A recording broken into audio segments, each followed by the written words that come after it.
Stabiliser ચાલુ કરી દીધું હતું. હલાય તો હલતા હલત થોડું ઘણું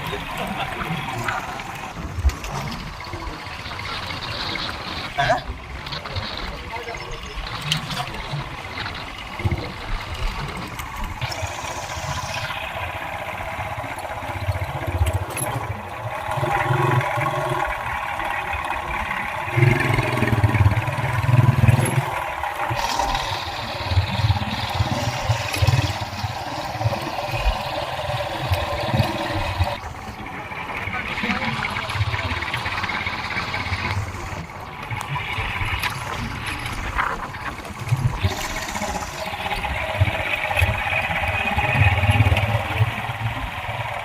ગાડી આપણને આ દુખવા મળે છે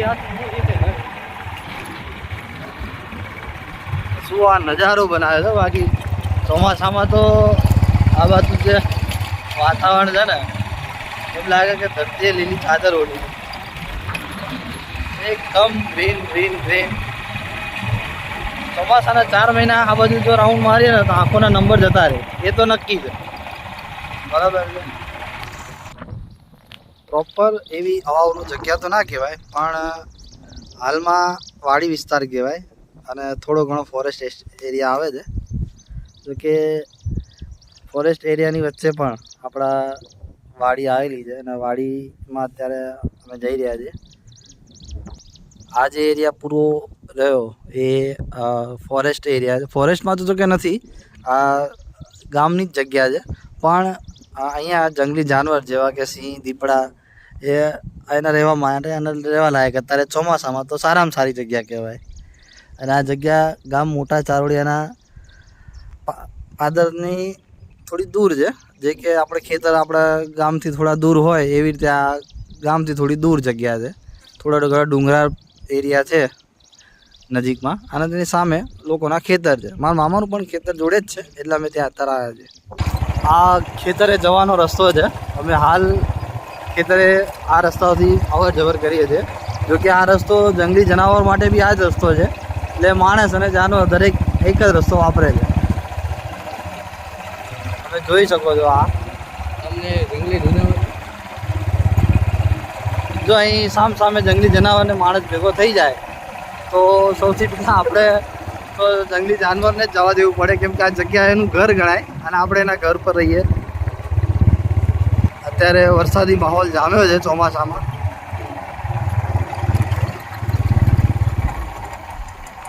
આપણી વાડી આવી ગઈ છે મામાની.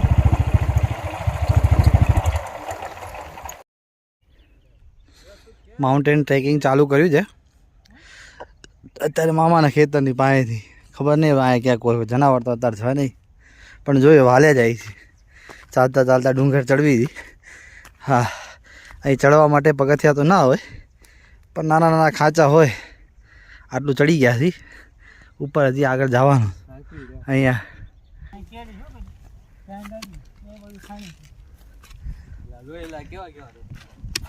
હા હા હા અહીંયા બે બાજુ ખાણ છે. પેલા વર્ષો પહેલાં અહીંયા પથ્થરો કાઢવાનું કામ હતું પણ અત્યારે તો શું છે કે બધું સરકારના હસ્તગત થઈ ગયું પછી કંઈ છે નહીં. આ જોવા નજારો, આવો નજારો ક્યાંય જોવા મળે? સરસ નજારો છે. આજુબાજુ ખેતર, વચ્ચે ડુંગર, આટલું આ જંગલ, આટલું આમાં તમને કંઈક ને કંઈક જોવા મળી જાય. ક્યાં નજારા છે? અત્યારે ચડતા તો ચડાઈ ગયું છે બરાબર છે. આ બે બાજુ હા નહીં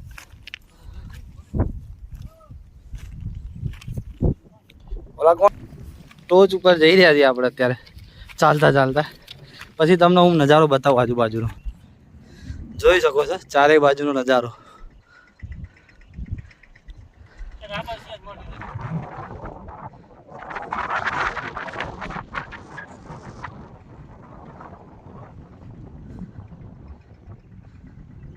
આમાં અત્યારે પેલો વરસાદ છે એટલે વાવણીના ઝીણા ઝીણા ઝાડવા દેખાતા હશે, છોડ દેખાતા હોય.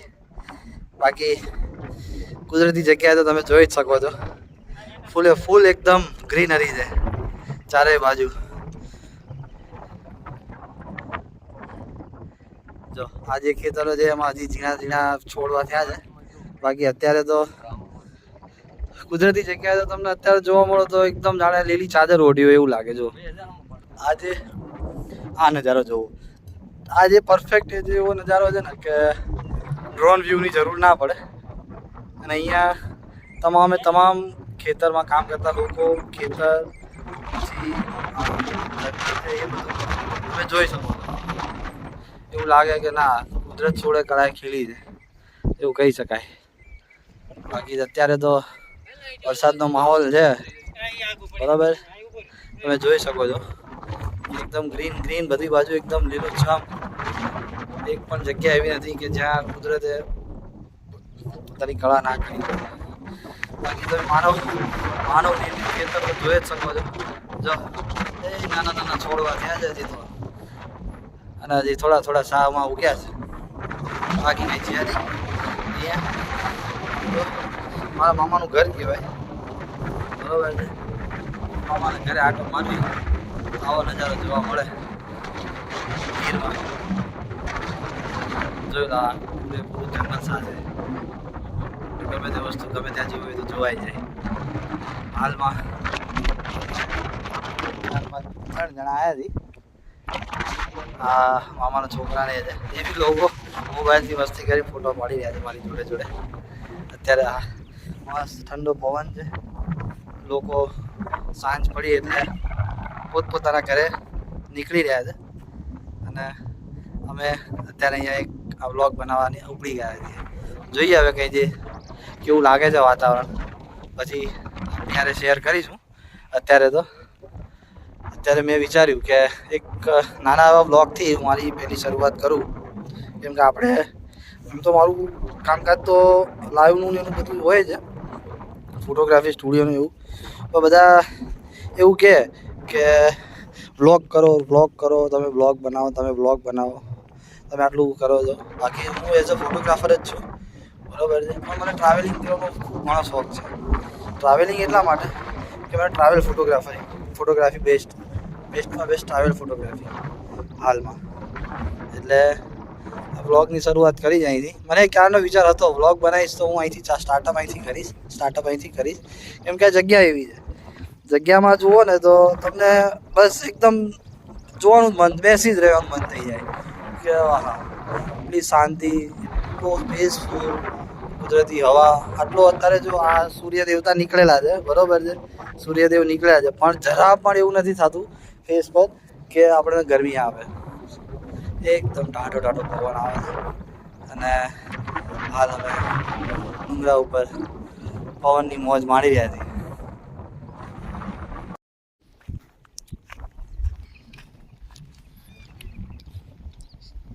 સાંજનું સંધ્યા ટાણું થઈ ગયું છે અને હવે એવું લાગી રહ્યું છે કે નીચે ઉતરી જવાય.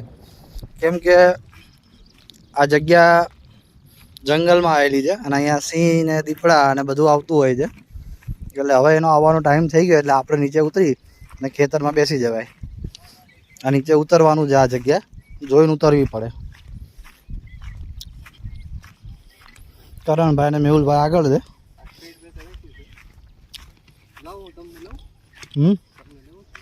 ના તમે ઉતરો, તમારી જોડે પાછળ આવું છું. કેમ કે અહીંયા જગ્યા જેવી છે, બે બાજુ ખીણ છે અને એક નાની એવી કેડી જે રસ્તો કે આપણે ગામડાની ભાષામાં કેડીમાં હાલ્યા જાય.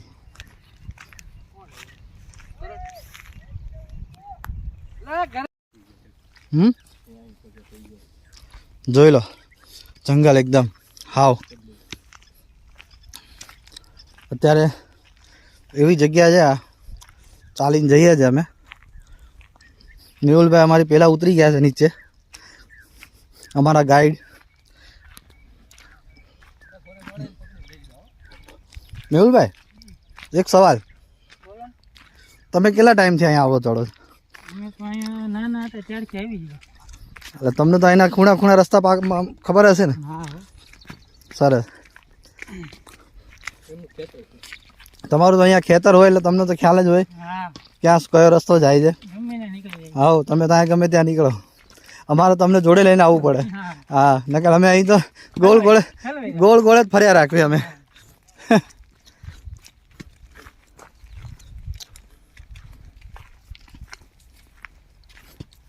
કેમ કે આ જગ્યા જ એવી છે, કેમ કે ચારે બાજુ એકદમ જ જો ને ઘટાદાર જંગલ થઈ ગયું છે. આપણે ખ્યાલ જ ના આવે રસ્તો ક્યાં જાય. તો તમે જોડે જો એટલે ખ્યાલ આવે કે આ કેડી અહીંયા જાય, આ કેડી અહીંયા જાય. બાકી તો ચોમાસામાં અહીંયા મજા આવે ને મેહુલભાઈ? ચોમાસામાં બહુ મજા આવે. ચોમાસામાં તમે ઉનાળામાં શિયાળામાં તો ઠીક છે, પણ ચોમાસામાં જે આ બધું, એ કાંઈક અલગ જ છે. હા, ચોમાસામાં તમને આમ ગ્રીનરી ગ્રીનરી ચારે બાજુ લીલું થઈ જાય એટલે મજા આવે. હા, તમારે ક્યારે જંગલી જાનવર સાથે ભેટો થયો? કેટલી વાર હા,